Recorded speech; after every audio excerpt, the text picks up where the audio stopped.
Welcome to Rock the World with Kay and Michelle. We explore stories of courage, resilience, and innovation, highlighting both the similarities and diverse experiences that unite us all. The experiences we discuss on this show are for educational purposes only. Please do not substitute for professional medical advice, diagnosis, or treatment. Before we begin, I respectfully request that if you witness any pauses during this show, please continue watching. I'm composing a spontaneous comment or question, someone's processing their thoughts, in addition to repeating something that was unintelligible or misunderstood. It is natural discourse, and we can choose not to say anything while this is occurring. What have you been up to? Is Graham back at school? Graham, yes, Graham is my son. He graduates from ASU this May. And I think I'm already getting teary-eyed. But anyway, yes, he's back at school. His last semester, he's pulling off 18 credits plus his group events that he does. I think he's busier than I am.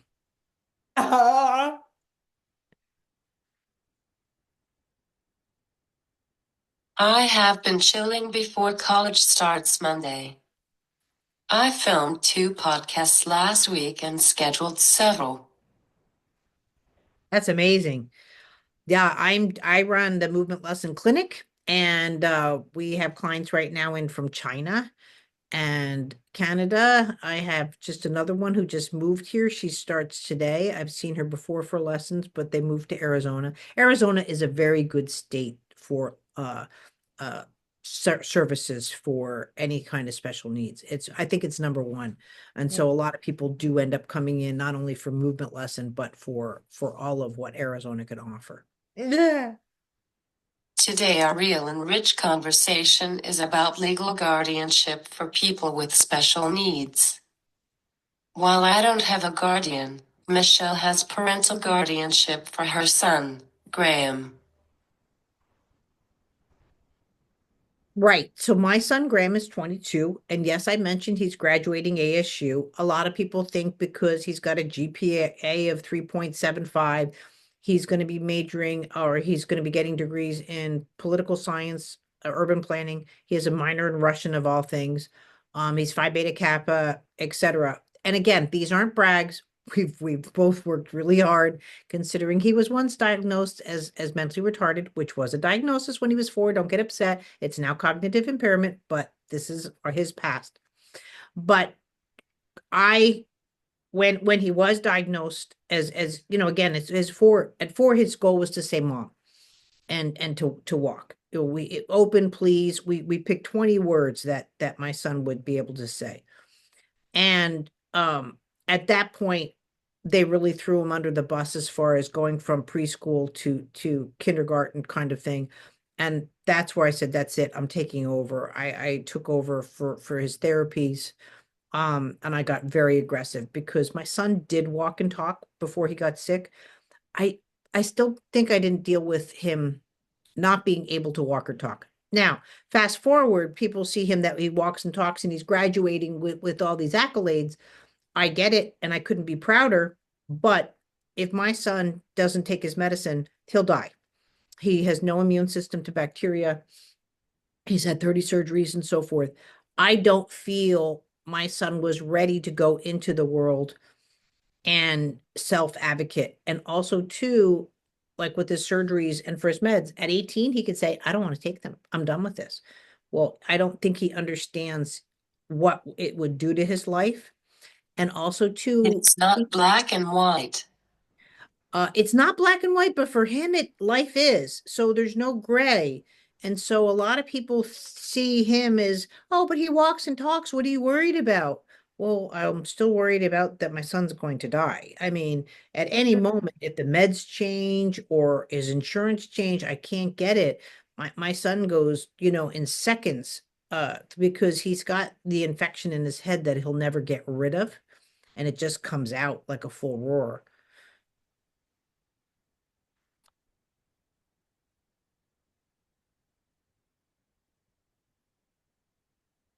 but you don't need it.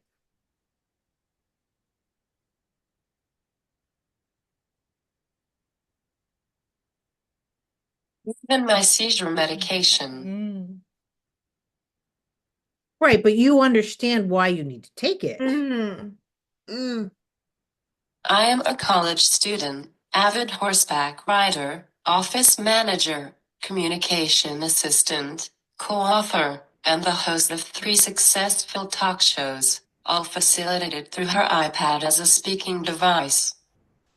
I am an independent self-advocate adult needing 24/7 physical care. I don't need a guardian because I am an adult and have the capacity to make medical decisions.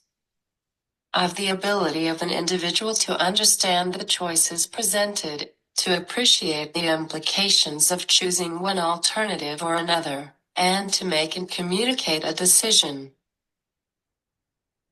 Right. And that's amazing. And I think a lot of people are in that situation and then that's okay. But I can't risk turning back like with my son when he says he doesn't want to do something that would affect, let's say, his life. And at that point, then I'm just a mom. I mean, I have, once a child turns 18, that's it. You know what I mean? Like, Yeah. I am a parent, but your legal representation goes away. What is legal guardianship for individuals with special needs?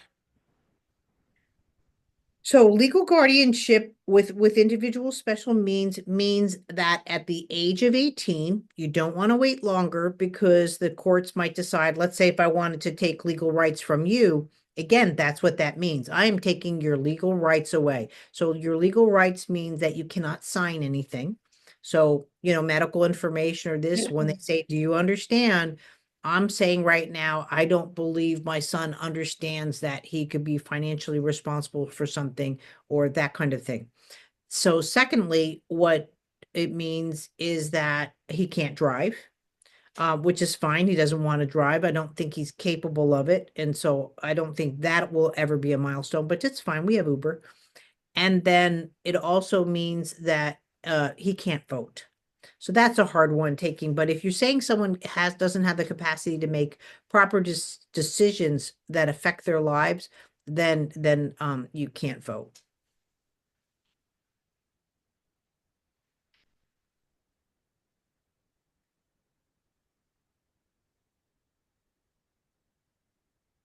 Can he book transportation? Yes, he really is very good about managing his stuff. I do not have to be on campus with him. He does live alone at the moment. But does that mean just because he lives alone, if I wasn't here, let's say, can he find his own apartment, rent it, get renter's insurance, manage his bills, and all of that? I Mm. don't believe that that's the case. Like he's a rat in a maze. He knows to go to these classes. Last year they had a situation where you couldn't go through the front doors of his building. That threw him off. Mm. Mom, why does this have to happen? Why does this have to happen? This is where if a teacher's still not there, I get a text saying so and so didn't show up. So he's used to if you tell him what to do, he'll do it. I don't have to say do your homework. I don't have to say get good grades. Routine. Routine, absolutely. But if it's out of the routine, like if there's a service request or something like that, something breaks. Perfect example, he was riding his bike and there was yard waste on the sidewalk and he did about $250 damage to his bike. He just rode through it. I'm like, Graham, why did you go over the branches? And he goes, well, it wasn't supposed to be there. Yeah, but it was. So those are the things, even though he's a straight A student that can speak Russian, he can't comprehend going around the wood branches or moving them. Was it a hard decision to make? It was a hard decision to make because in my way, I was giving my child one more diagnosis, which means he couldn't be an adult. But honestly, I don't know many 18-year-olds really can be full adults. I know they say legally you can get married and all of that and have kids. I understand that, but still, if let's say your child was 19, 20 and sick with COVID, I don't think parents realize, that they're in the hospital, maybe ventilated. Who's representing them? You lose those rights when they turn 18 of representation.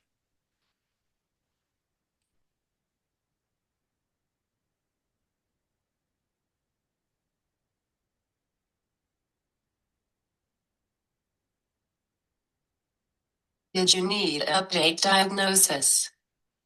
Yes, yes. I can't just go up to anybody and say, I'm taking away your guardianship. There is quite a process that you're going through, but my main concern was my son's medical reasoning. Can he order his meds? Can he administer his IVs? Can he set up his doctor's appointments and all of those kind of things? This is where he has anxieties, and doesn't understand that if he doesn't do things a certain way, or if his meds don't ship for whatever reason, who's doing, again, the troubleshooting, those kind of things. He's there to go to college. Did you always feel like you would have needed this? I didn't know it existed. This is what I love about podcasts and being out there doing movement lesson on YouTube. A lot of people think that movement lesson is all about getting a movement lesson, but really, I want movement lesson to me to be like Khan Academy. If you have special needs or movement disorders or whatever you want to talk about it, developmental concerns, you come like on like the internet for it. And so I really love that you and I are talking so people also can see. Maybe your mom thought, on the opposite hand, you should have had a been guardianship your whole life, kind of thing, and couldn't be prouder that that conversation never came into play with you. So Just it, like this podcast. yeah, you know, and we're here to talk about just the changes in life, but also the challenges in life. And sometimes they're short term, and sometimes they're welcome to life. It just changed. Did his father always disagree? No, his father was for it. We were both for it, but now his father disagrees. And but I am overriding that. He thinks I'm trying to make Graham disabled, which I didn't start the process. But I'm just trying to make sure my son was protected. The original decision was we do this and let's see how college goes. After college, we can reflect again where he's at. Are you worried that either Graham, his father, or other family members would file to change it spontaneously? It would be very difficult. The way guardianship is set up, actually, the state now owns Graham. The state has decided that Graham needs protection. So I have to, every year, I have to refile to show that I'm protecting Graham. I'm not filing to make Graham on to continue his guardianship. I'm really filing that I'm protecting him. If I want to back out, I can back out as his protector, and we will find another because there's two guardians that overlook in case something were to happen to me. But the state now protects him, and that's what's great because if something happens to me, that's also where we as a family get a protection. The state is making sure Graham is being looked after.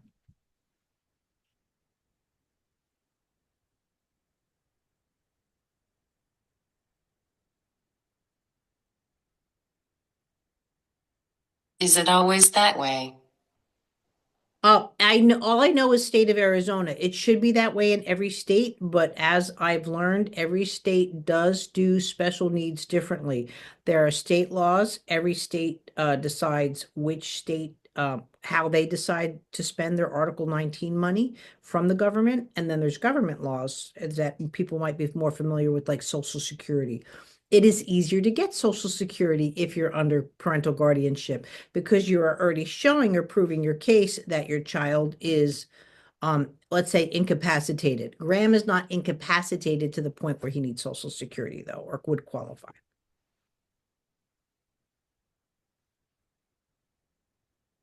What happens if he moves? Then first of all, we have to go through the guardianship. Is he allowed to move out of state of Arizona? Would they approve that? Because again, that goes under decision making.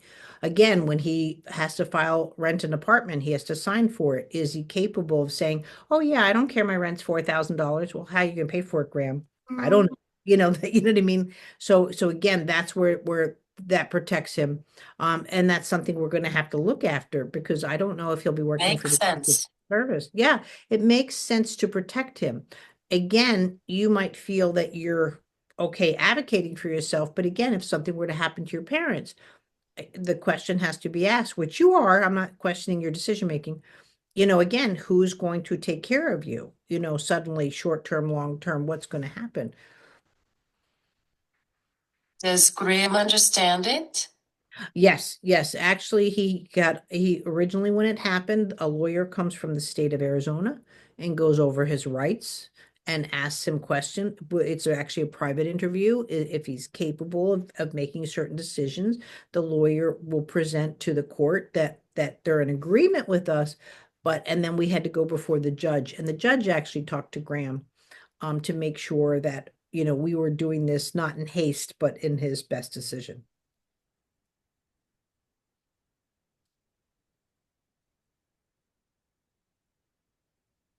Did you have to practice? Oh, no, no, no, no. It was a very, very easy process. I was first interviewed by my lawyer because he wasn't going to file papers if I wasn't in his best interest. And then we had to go to the psychologist. In his case, you can go to a doctor, let's say in your case, or a case, let's say for cerebral palsy, you would have to have a neurological review that the child has incapacity for due to cognitive damage, let's say, and physical representation. In our case, we went to a psychologist for his autism diagnosis, but she breaks it down a lot farther with his decision making, and his life skills and where he's at. And it shows to his progress as well as where his weaknesses are. And then from there, we filed, and then again, Graham got the lawyer, and then the judge came in to decide all this. So once a year now, I have to file.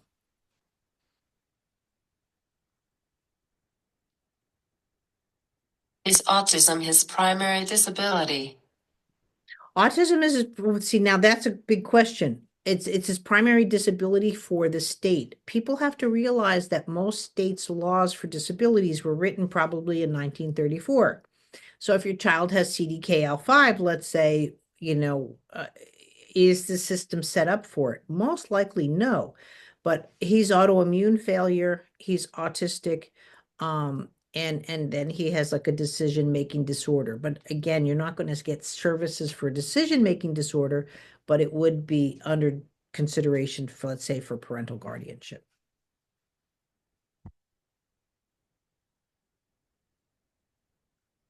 What do you usually say on the phone?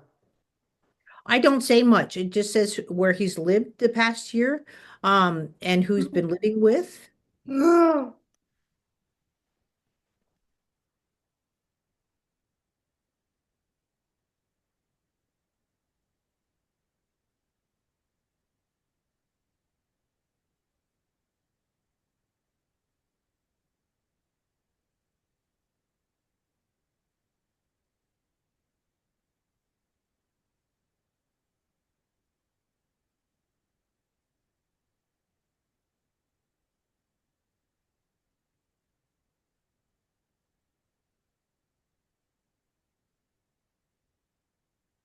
What do you usually say for his doctors on the phone? That's where I don't come into play. His doctor actually fills out way more of the paperwork than I do. So they are his diagnosis.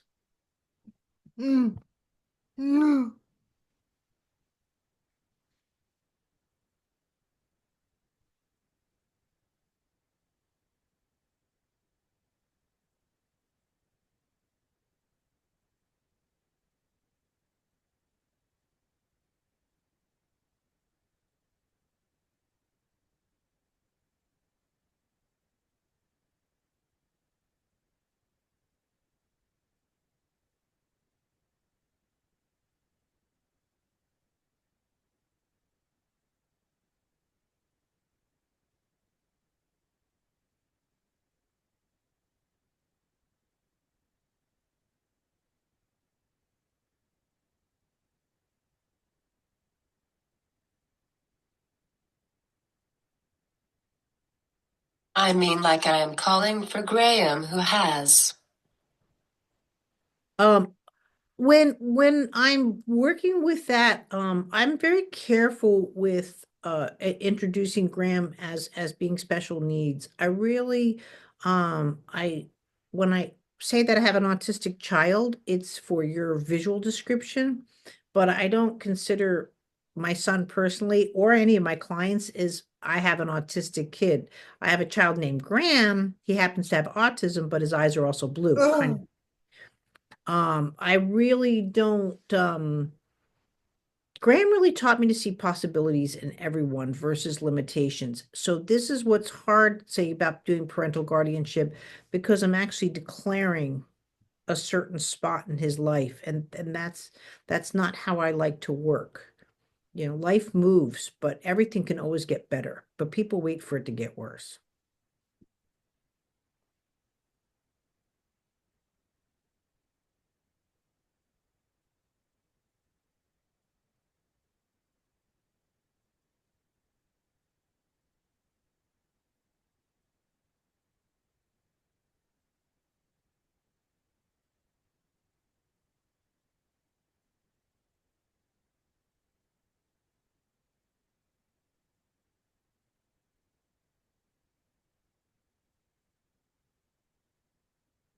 I find your perspective on that interesting. No, it's really important to honor. I mean, even our we can say our typical kids, which I hate to say that too. Like, I don't introduce my one child as like he's the one with the messy room all the time, like or something like Ugh. or Ugh. he's my D student, which my kids aren't. They're both brilliant, but at the same time too, I also don't say these are my brilliant kids. You know, they're capable of doing so much, but there was an interesting doctor, and I cannot remember the doctor's name. And they asked him, what did he think about the new diagnosis of schizophrenia? Will he diagnose any of his clients with it? And he goes, they say it's uncurable. Why would I diagnose my clients with an uncurable diagnosis? A 2-year-old doesn't drive a car, you know, maybe a 22-year-old doesn't drive a car. That's okay. But to look at snippets in people's lives and just say this is what's going to happen, you got to be careful with that. It's not the way it should be. And it could be so much more. That's why I'm about optimal development. How did you find a lawyer? The lawyer process was just process of connections. I have a special needs trust in the state of Arizona. It's the money is Graham. So even at 2 years old, Graham couldn't be worth more than $2,000 for him to have the insurance part of it. Yeah. And he still has financial limitations. That's what I have to work out now about him getting a job. Um, to keep his insurance because again, medically, this is where my son is at. This is all my son's infections. You can see it's in his bones. So even with his medicine, Oh. he'll never, yeah, the black is bad. And so it's in the bones. And so people see him as okay, but he's not. You know, he's okay because his meds work at the moment. Yeah. Um, which from seizures, they're either working or Yeah. not. But so the special needs trust that was set up for my son, which is very important. People don't think about their wills. Um, he recommended my lawyer. My lawyer's $300 a year. It's not a deal breaker. For some, yes, I get it that that would be a lot of money, but it really the protection is there. It is very difficult to say they're 18, 19, 20, and now to say that they're not capable, maybe because they're getting out of school or, because again, school for undergraduate is to 21 if you can't graduate like when you're 18, like they extend it. And a lot of people think that that makes the parental guardianship extend, but they have to realize with the legality of adulthood. And John Martin is a wonderful lawyer that took care of us and takes care of us every year. Why is a lawyer needed if you are required to have documents from physicians? Actually, I'm sure you could probably do it by yourself, but it's just easy for them. They just know how to file it with the courts. They send it over. I'm sure the courts aren't going to question it because it's from a law firm versus from a parent. But I basically have to state where I live, that I take care of Graham, that I'm willing to continue the guardianship. and then I have to have a psychology review. I'm surprised they don't actually list for a list of doctors. They don't, it's quite easy once it's in process that I don't have to do it. Oh. So Talk about responsibilities of a legal guardian. responsibilities of a legal guardian basically means I'm still a mom. I make the doctor's appointments, I make sure his meds are there, I make sure the bills are paid. He just shows up and goes to college, but he doesn't know, understand or cares, whichever is comes first, who's paying the bills. College is there. Well, someone said, "Why are you going to college?" He's like, "Because I was told to." Like, um, and now we have to look for a job for him, and I have to work out vocational. Does someone need to go with him? With Yeah. the, so yeah, mom stuff. What are challenges and ethical considerations? Again, because I don't like to say, "Hi, this is my autistic kid," but Graham is not going to be the person to say, "Hey, how are you? How was that Chiefs game this weekend? Woohoo! Let's go out." He's going to show up. He's going to be your best employer.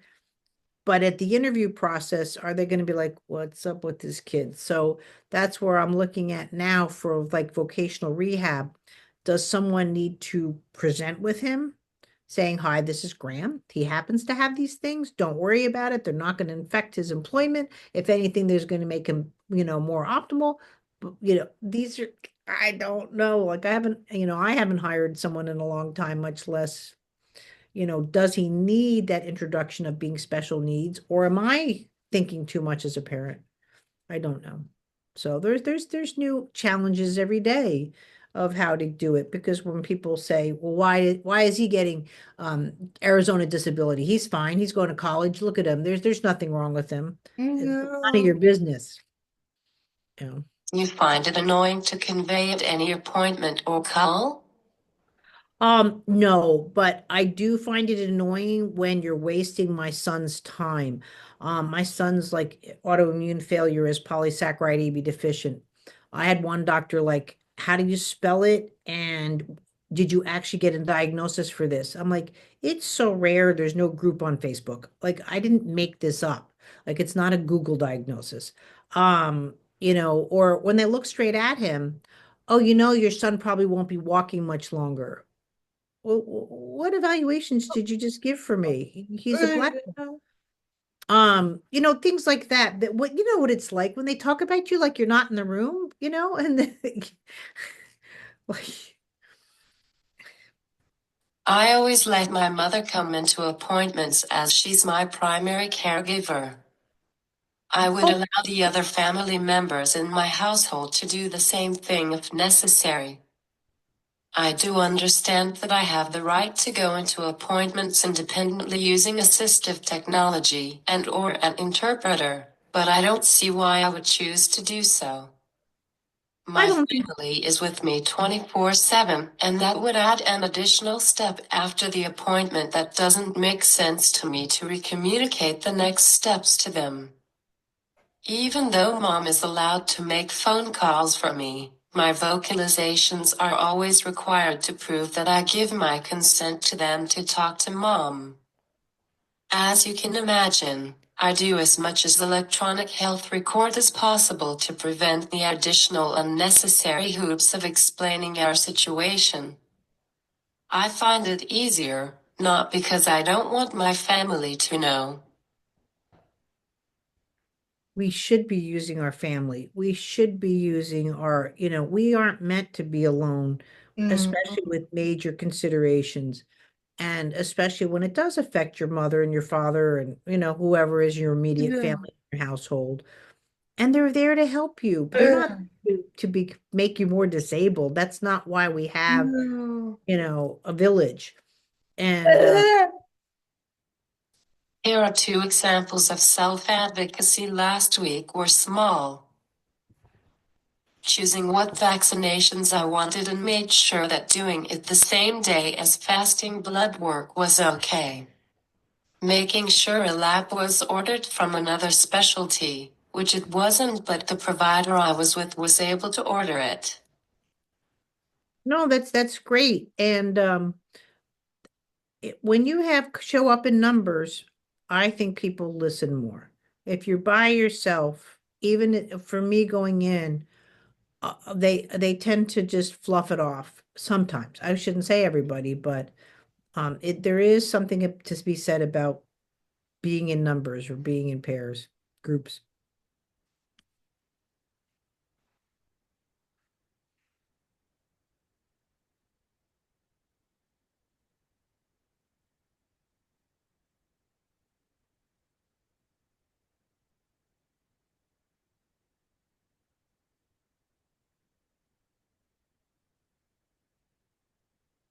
It was a simple appointment.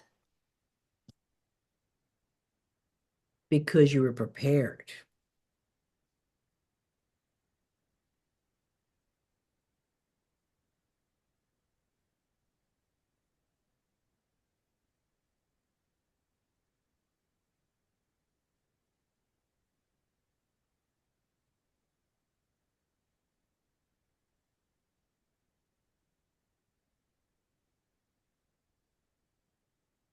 It was a simple appointment, but doesn't matter.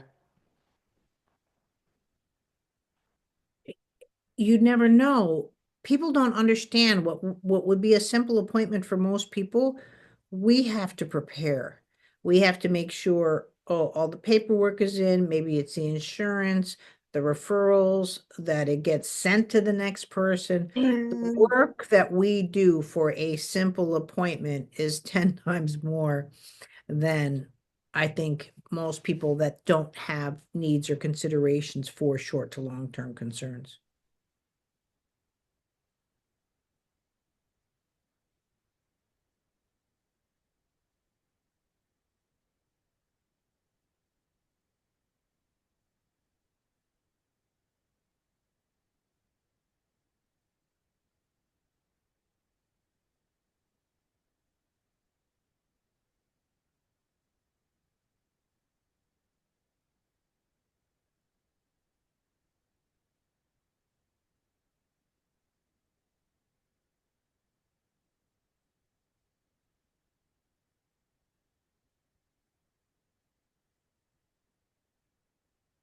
It took 3 years to get my immunization record transferred. Yeah. Mm. Don't even get me started on that kind of stuff. But the give up, I think what most people look at, and I'd love to do a podcast on stuff like this, the give up factor for I think what people normally go through, and the we're not allowed to give up. Yeah. I don't think people realize the difference when people go, you do too much. What's too much? Or why Mm. are you doing this? Because it's for my son or for myself. It doesn't matter. But I know it just, you have to go above and beyond, but that's now our normal, not our exception. If you can go back and tell yourself one thing, what would you tell yourself? Oh my gosh. Don't take this the wrong way. When Graham was young, I didn't think he'd be a bag checker at Walmart. And I don't mean to be disparaging by anyone that works hard in their life. I didn't think Graham would be a citizen, is what I'm trying to say. I don't mean to be disrespectful for anyone. I didn't think anything like that was possible. The fact knowing right now that A is going to graduate college, but he will be a citizen, he will have a job, he will have Yeah. and help the world. I just he couldn't even say mom. I'd say, how was school today? And he'd go, school, school, school. Those are the things that his dad fought. Didn't want a communication device. I'm like, our kid can't talk, but he will, which he did learn to talk, but there's what about you?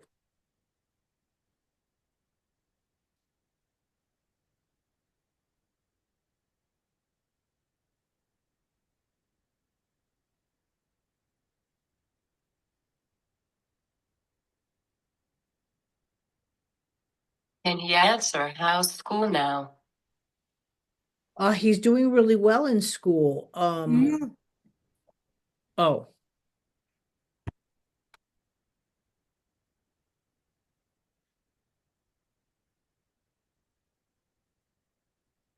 Can you answer that question? How's school now?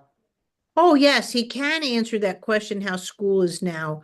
But he's still looking for direction and what to do next. If you ask him what is he going to do with it, he's still like, I don't know. Because again, you're asking him a valid question and he's giving you a valid answer. To hypothesize, that's not his forte to Mm. start saying, well, I could do this, this, this, and start looking at that branch effect of direction as an example. Some decisions that you wouldn't expect to make will be hard. One thing that I struggled with and have to revisit, due to being physically uncomfortable, is the gynecologist. It has nothing to do with the provider. I know that other patients go under for this, but I can't imagine doing that.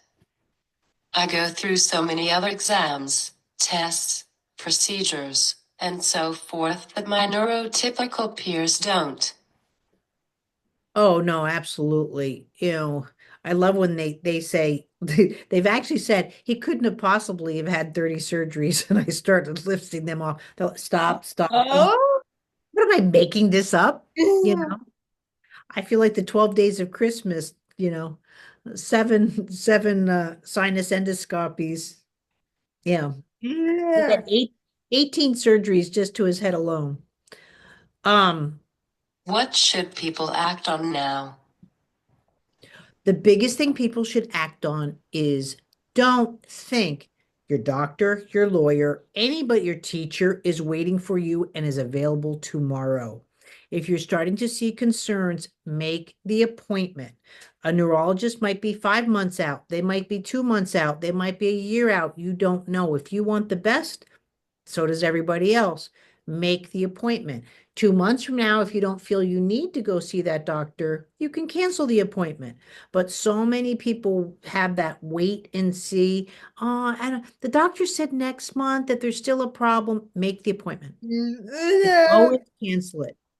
But trying to get in because it's a rush, you need a signature, you need answers, or you're medically suddenly unstable, you're causing too much chaos. You're just causing too much chaos. Make sure that you make sure that your opinions, wishes, and concerns are expressed, respected, and cared for in the way you want them to be. A lady the other day overheard me communicating about the preferred time of my next appointment and commented on our way out she knows what she wants. I was initially confused by the comment, but understood it afterwards. I always bring this up in my conversations. One time before college, I couldn't get in with my primary pediatrician for an earache. I had to see one of the other doctors less familiar with my history. He was rude, said my ears looked fine, and she can't explain herself. He prescribed me an antibiotic, then finally looked at my chart and saw that I had TMJ. He recommended that I go see my dentist, and yes, it ended up being a TMJ flare. No, it's really important. And also, that woman gave you a huge compliment because one thing I've learned with my age, everybody knows what they don't want. Most people don't know what they want. They're easy to tell you what I don't want. I don't want my crust on my bread. I don't want, but instead of saying I want it done this way, that's very difficult for most people. So it's cool that you know what you want, and that'll continue to change as your wants and needs change on it. Some for us, sometimes on a minute by minute basis. Yeah. Thank you, Michelle, for sharing this very important reality of your journey. You're an awesome advocate for him and all of us that find your work pioneering. You're most welcome. But as with you, I think it's great. I wouldn't call it raw, but to It's not about that we're talking about ourselves. We're talking about an example of what could happen for those ahas to happen for somebody else. Oh, I didn't realize my daughter, even though they have a communication device, they can go to college. Oh, now I've got new goals, and that's what comes out of this too. Mhm. Mm.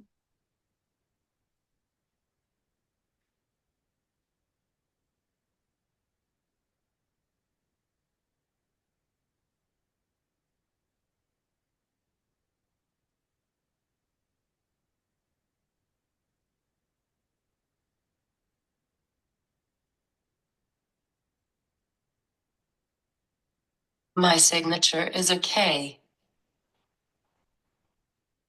And that's all that matters, because I'm sure most people, that's how they sign. Please find us on every platform you see podcasts and videos. We will continue to bring our passion, knowledge, and unique perspectives to the next episode of Rock the World coming soon. Yes, we will.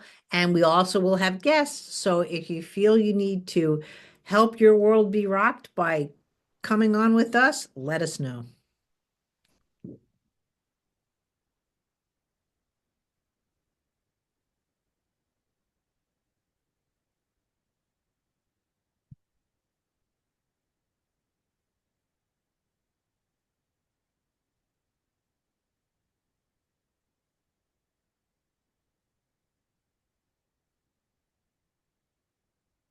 I have a Google form. Okie doke. So look at our information